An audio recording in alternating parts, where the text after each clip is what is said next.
نماز غوثیہ خود حضرت نے تعلیم فرمائی ہے، بس یہ سن لو، کل کا دن ہے، ویسے تو آپ روز پڑھ سکتے ہو، لیکن یہ غوث پاک نے ایک نماز سکھائی ہے، پڑھنی اللہ کے لیے، پڑھنی طریقہ غوث پاک کا۔ فرمایا جو کسی کو جائز حاجت ہو، کسی کی مراد ہو، وہ 2 نفل پڑھے نماز حاجت، اس کا نام ہے نماز غوثیہ، 2 رکعت، ہر رکعت میں سورہ فاتحہ کے بعد 11 مرتبہ سورہ اخلاص قل واللہ، کتنی مرتبہ؟ 2 رکعتیں پڑھنی ہیں، وہی طریقہ نماز کا، صرف 11 مرتبہ قل واللہ شریف۔ جب 2 رکعتیں ہو جائیں تو پھر 11 مرتبہ درود شریف پڑھے، کتنی مرتبہ؟ اور بغداد کی طرف 11 قدم چلے، قبلے کے دائیں طرف بغداد، جہاں بھی گھر میں کہیں نماز پڑھو گے بالکل دائیں طرف، سیدھا آپ کا منہ مکے کی طرف، تھوڑا سا ترچھا کریں گے تو مدینے کی طرف، پورا دائیں طرف جائیں گے تو سمت بھی بتا دی آپ کو۔ 11 قدم چلے بغداد کی طرف، میرا نام پکارے، یا شیخ سید عبد القادر جیلانی شیئا للہ، اپنی حاجت بیان کرے، مجھے اللہ پر یقین ہے اللہ اس کی حاجت پوری کر دے گا۔ یہ نماز غوثیہ کون سی نماز ہے؟ اسے صلاۃ الاسرار بھی کہتے ہیں۔ قرآن و حدیث میں اس کا وجود کہاں ہے؟ قرآن و حدیث میں دور دور تک اس کا وجود کہیں بھی نہیں ہے۔ صحیح۔ یہ بزرگوں سے پوچھ پوچھ کے چیزیں لکھی گئی ہیں اور بزرگوں کے ماننے والوں نے آگے ٹرانسفر کی ہیں۔ اس کے نام سے اندازہ لگا لیں، یعنی نماز غوثیہ، شیخ عبد القادر جیلانی رحمہ اللہ تعالی المتوفی 571 ہجری، یہ ان کی طرف منسوب ایک نماز ہے۔ وہ کہتے ہیں تصوف کے اندر غوث ہوتے ہیں، قطب ہوتے ہیں، ابدال ہوتے ہیں، تو وہ شیخ عبد القادر جیلانی کے بارے میں ان کا عقیدہ ہے کہ یہ غوث ہیں، تو ان کی طرف ایک منسوب نماز ہے۔ اور یہ ایسا بھی نہیں ہے کہ نماز انہوں نے تعلیم کی ہو، ان کے ماننے والوں نے ان کی طرف ایک نماز منسوب کر دی، جس طرح کرسچنز نے حضرت عیسیٰ علیہ السلام کی طرف کئی ایک چیزیں منسوب کر دی ہوئی ہیں۔ تو جس نماز کا نام ہی نماز غوثیہ ہو، یعنی نبی علیہ السلام کے 550 سال بعد ایک شخص آتا ہے اور اس کے نام کے ساتھ نماز منسوب ہے، تو میرے بھائی قرآن و سنت میں اس کا وجود کہاں سے ہوگا؟ اس کی پیدائش سے بھی 500 سال پہلے قرآن و سنت کنکلوڈ ہو کے الیوم اکملت لکم دینکم واتممت علیکم نعمتی ورضیت لکم الاسلام دینا، آج کے دن ہم نے تمہارا دین تمہارے لیے مکمل کر دیا، اپنی نعمت تم پر تمام کی اور اسلام کو ایز اے ریلیجن تمہارے لیے پسند کیا، وہ تو کنکلوڈ ہو چکا ہوا تھا۔ تو ظاہر ہے کہ نماز صدیقیہ، نماز فاروقیہ، نماز عثمانیہ اور نماز علویہ بھی کوئی نہیں ہے، تو نماز غوثیہ کا تو پھر کوئی وجود ہی نہیں ہے، ٹھیک ہے؟ جو بندہ ہی 500 سال بعد آ رہا ہے اس کے ساتھ چیزیں منسوب کی ہیں۔ یہ وہی کتاب ہے بہجت الاسرار، ایک کتاب ہے، تو اسی میں وہ شیخ عبد القادر جیلانی کا وہ واقعہ بھی لکھا ہوا ہے، وہ لوٹا موو کرنے والا، تو ہمارا پچھلے دنوں کلپ بھی چڑھا ہوا ہے، تو اتنے مزے کا خیز ہیں کہ پھر ہم اس طرف چل پڑیں گے، اور کافی ایک عجیب و غریب واقعات لکھے ہوئے ہیں۔ یہ وہی کتاب ہے، اسی سے یہ صلاۃ الاسرار، بڑی یعنی رازوں والی نماز، صلاۃ الغوثیہ بھی کہتے ہیں۔ یہ شاہ عبداللہ محدث دہلوی صاحب بھی یہ نماز بیان کرتے رہے ہیں۔ میں اس نماز کا طریقہ آپ کو بتاتا ہوں، صرف چونکہ آپ لوگوں نے پوچھ لیا تو آپ اندازہ کریں کہ یہ نماز نہیں ہے، یہ تو شیطنت ہے، یہ نماز غوثیہ نہیں ہے، یہ نماز شیطانیہ ہے، یعنی شیطان نے ان کو تعلیم کی ہے کہ جس میں آپ غیر اللہ کو دخل دے دیتے ہیں۔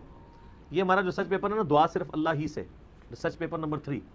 اس میں نماز غوثیہ کا سنت طریقہ لکھا ہوا ہے۔ کہتے ہیں نا 11ویں شریف دینے کا سنت طریقہ، 11ویں شریف خود ہی بیچاری باہر ہے سنت سے، تو طریقہ کہاں سے سنت ہونا ہے، ٹھیک ہے نا؟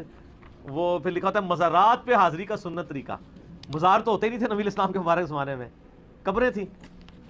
تو یہ بھی ہے جناب نماز غوثیہ کا سنت طریقہ، انورٹڈ کاماز میں سنیں۔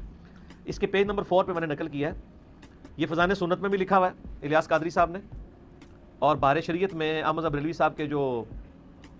خلیفہ خاص ہیں مفتی امجد علی صاحب، بہار شریعت فقہ حنفی کی انسائکلوپیڈیا، اس میں نماز غوثیہ کا طریقہ نفلی نمازوں میں لکھا ہوا ہے۔ وہ کہتے ہیں جس طرح صلاۃ الحاجات، صلاۃ التسبیح، یہ سنت نمازیں ہیں، تہجد کی نماز، اشراق کی نماز، چاش کی نماز، اس میں انہوں نے ساتھ یہ بھی لکھی ہے بزرگوں کی نماز بھی،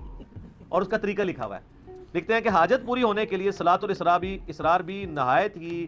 مؤثر ہے۔ اسے نماز غوثیہ بھی کہتے ہیں۔ اس کی ترکیب یہ ہے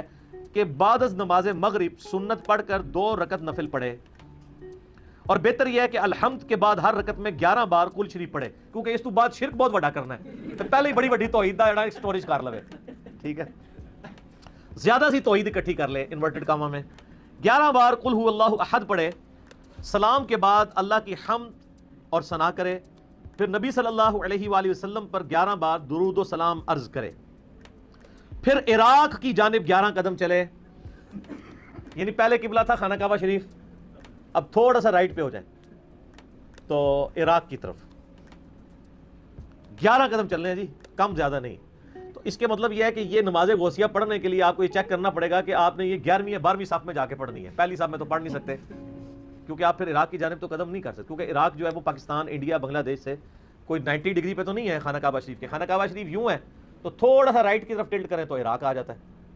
5 ڈگری تقریباً، ہاں اتنا ہی آلموسٹ۔ تو اس کا مطلب ہے کہ آپ کو اب 11 قدم چلنے ہیں تو سامنے کم از کم 8-10 صفحے تو چاہیے، چھوٹے چھوٹے قدم بھی اگر چلائیں تو آپ کو، یعنی اس پہ ویسے اس کو ان کا طریقہ لکھنا چاہیے کہ مسجد کی 12ویں صف میں ادا کریں، یہ بھی ہونا چاہیے۔ دیکھو اسی تو پڑھ لکھے بندے ہیں نا، تو اسی تو اور چیزیں بھی دیکھیں گے نا،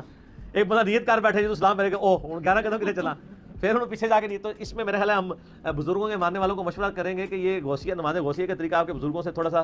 اس میں کمزوری رہ گئی، اس کی نماز غوثیہ کی سنتیں اور آداب میں ایک ادب اور ایڈ کر لیں کہ مسجد، ایسی مسجد میں جائیں جس کی کم از کم 11-12 صفحے ہوں، اس کی آخری صف میں،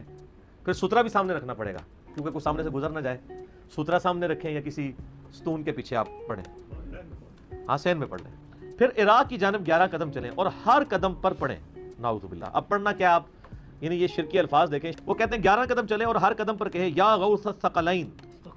اے جنوں اور انسانوں کے فریاد رس، یا کریم الطرفین،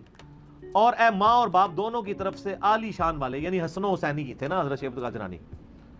اغثنی، میری مدد کیجئے، میری فریاد رسی کیجئے، ومددنی، اور میری مدد فرمائیے، فی قضاء حاجتی، اس حاجت کے پورا ہونے میں، یا قاضی الحاجات، اے حاجتوں کے پورا کرنے والے، لعنت اللہ علی الکاذبین ولا حول ولا قوۃ الا باللہ العلی العظیم۔ یہ سر یہ جو سلسلہ نقشبندیہ کے اندر جو ختم پڑھے جاتے ہیں نا،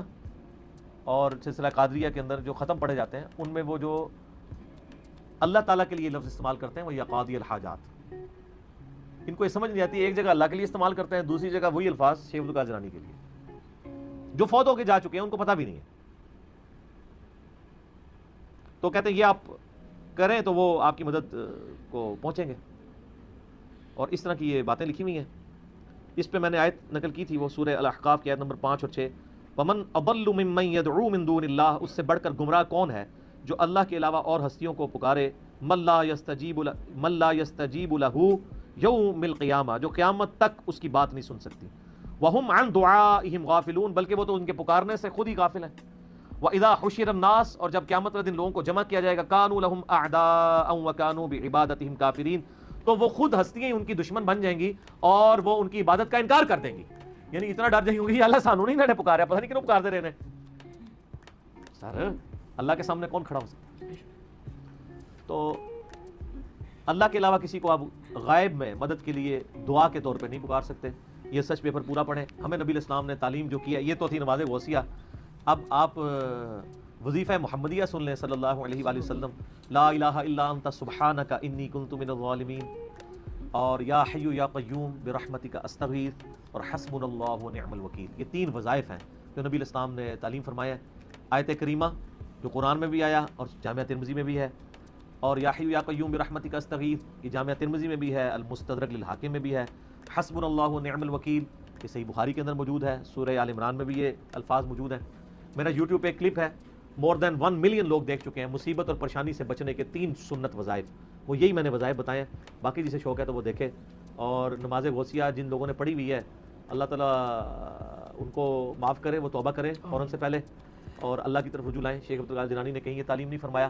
بزرگوں نے لکھی ہیں، بزرگ اپنے اعمال کے خود جواب دیں، ہمارا کوئی بزرگوں کے ساتھ لینا دینا نہیں ہے۔ ہم اسی لیے کہتے ہیں جس طرح اتنے خداؤں کی جگہ ایک خدا کو مان لیں تو زندگی سکون میں آ جائے گی، اسی طریقے سے سارے بزرگوں سے اعلان برات کر کے ایک بزرگ امام اعظم سیدنا و مولانا محمد الرسول اللہ صلی اللہ علیہ وآلہ وسلم کو اپنا رہبر مان لیں تو ساری مصیبتوں سے جان چھوٹ جائے گی۔ ٹھیک ہوگا جی؟ اگر آپ نے اب نماز محمدی سیکھنی ہے نا تو وہ اس پر سرچ پیپر نمبر 8 ہے میرا، اور مسئلہ 70A اور B دیکھ لیں، نبی علیہ السلام نے جو نماز سکھائی ہے اس میں تو اللہ ہی اللہ ہے، آپ دیکھ لیں نماز میں کوئی شرک نہیں ہے،